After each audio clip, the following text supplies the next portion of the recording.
നാട് ഭരിക്കുന്നത് സർക്കാരോ അതോ വിജിലൻസോ എന്നതായിരുന്നു ഹൈക്കോടതിയുടെ ചോദ്യം. ഇവിടെ വിജിലൻസ് രാജാണോ നടക്കുന്നത്?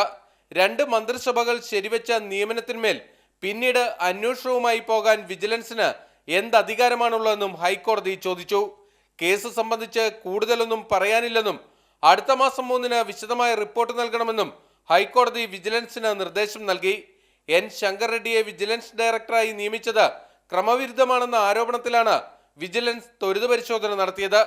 ഇതിൽ ശങ്കർ റെഡ്ഡിയുടെ സ്ഥാനക്കയറ്റവും വിജിലൻസ് ഡയറക്ടർ നിയമനവും ചട്ടങ്ങൾ മറികടന്നാണെന്ന് വിജിലൻസ് കണ്ടെത്തിയിരുന്നു.